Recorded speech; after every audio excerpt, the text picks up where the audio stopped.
gonna get into the Cash App method. Alright, so what you're gonna need for this Cash App method, right? You're gonna need 2 phones. Alright, man, so for this Cash App method, right, you're gonna need 2 phones, right?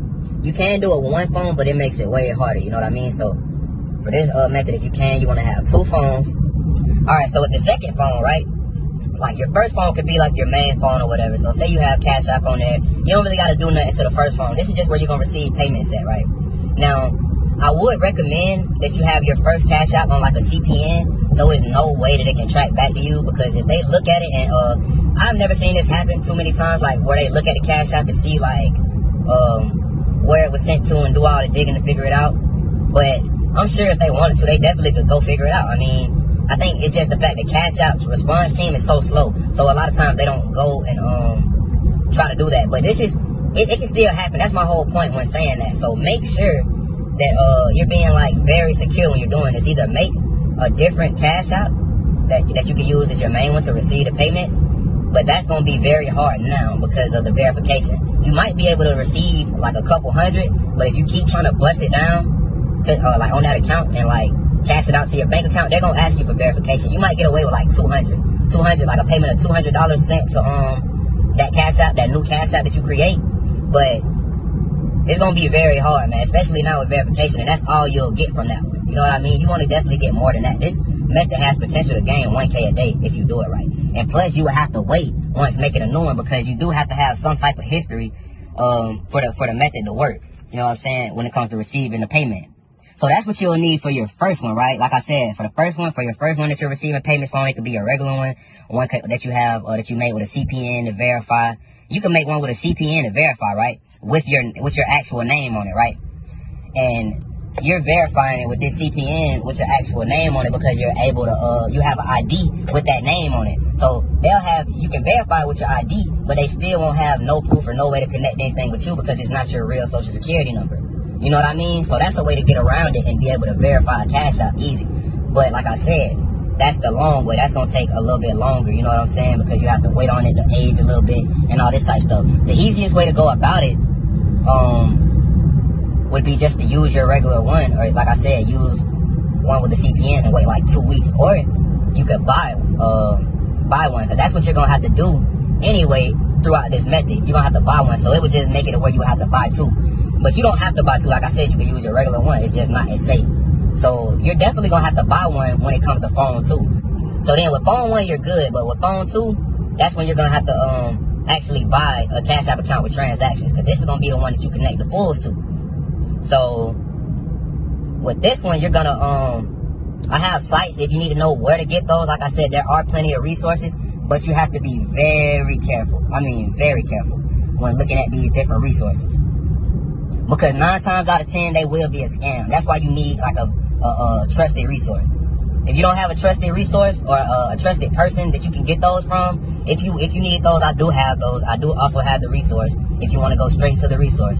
But you're definitely gonna need that for the transaction to go through. Because if you try to connect it to a brand new account and then like try to connect the funds to a brand new account, it won't work. You know what I'm saying? If you try to put it through, it won't work most of the time. It has to have a little bit of history on it in order for it to work.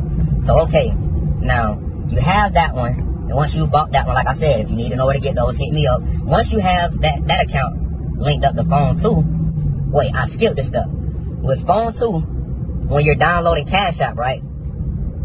This is before you even have the Cash App account, the link to it or anything like that with the transactions on it. What you're going to need to do is you're going to need to download Cash App with your VPN on. So say you already have Cash App on phone 2, right? You're going to delete it and re-download it with a VPN on. Now, socks will make this method almost 100% unbreakable. You know what I'm saying? Socks will make this method almost go through all the time. But Cash App isn't as strict as like when carding online or like doing different bank stuff. So you don't always need socks and like RDP and all that with Cash App. You should be able to get off with a VPN, but it'll be harder sometimes. You know what I'm saying? It'll definitely be harder. So what you need to do is get your VPN, go ahead and download it. Now, turn on your socks or whatever. If you're going to use socks, turn on your socks before you actually go in and start the method on there. You know what I mean? So, okay, boom, you'll turn on your socks. You got your VPN on, you connect everything. So you go to your second Cash App account.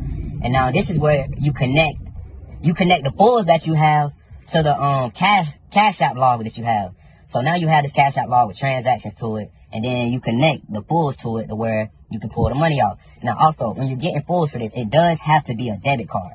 It can't be a credit card. You can't connect credit cards to Cash App. Just a word of advice, because I know a lot of people wouldn't know, and they would get on the sites or whatever, or go try to buy a credit card for somebody. A credit card is not going to work on this. You have to get a debit card.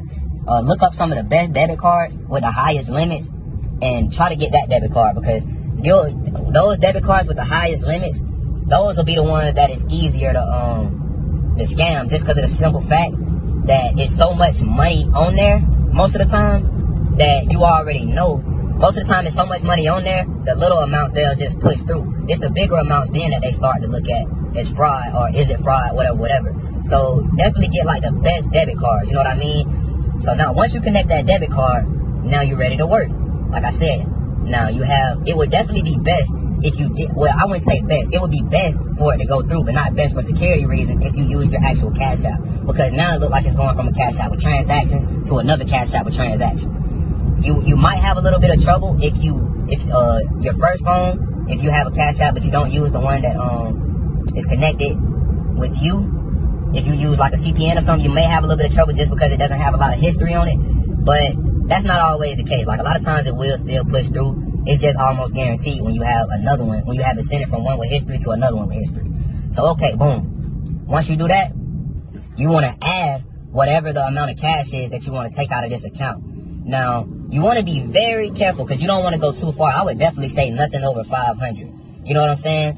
So once you do that, I wouldn't say get nothing over 500. And once you make sure you add that cash, but this is where the trick comes in. You're not gonna send it after you add the cash to the phone one. From phone two, from the phone one, you're not gonna send it once you add that cash. What you're gonna do is request it from phone one to phone two, which is phone two is the one that what you have the pulls on, and you also have the Cash App account with transaction history. So you're gonna request it from that one. And once you request it from that one, I'm telling you, 9 times out of 10, once you request it, it'll go through. That's the trick, requesting it. You know what I mean? So I don't want to make this video too long, man. I think I pretty much covered everything. And man, so y'all make sure y'all subscribe, man. I appreciate all the love and support, man. And I'll catch y'all on the next vid. Yo, man, what's up, YouTube? You already know who it is. It's your boy, Bam Man Swipe, back with another video. And, man, as y'all see, it's a new YouTube. It's a new page, new shit going on. YouTube been tripping, as always, you know what I'm saying? It's all good. That's why I had this backup page, you know what I'm saying? So we already got a couple subscribers over here. And, you know what I'm saying? We just gonna keep going, you know? It ain't nothing. This ain't nothing new to us. We already know how it go, you feel me? So, you know what I'm saying? This ain't gonna stop the sauce, man. You know, I'm coming back and forth. I was gonna stop after this, but y'all kept hitting me up. Don't stop. Like, y'all be needing the sauce, everybody.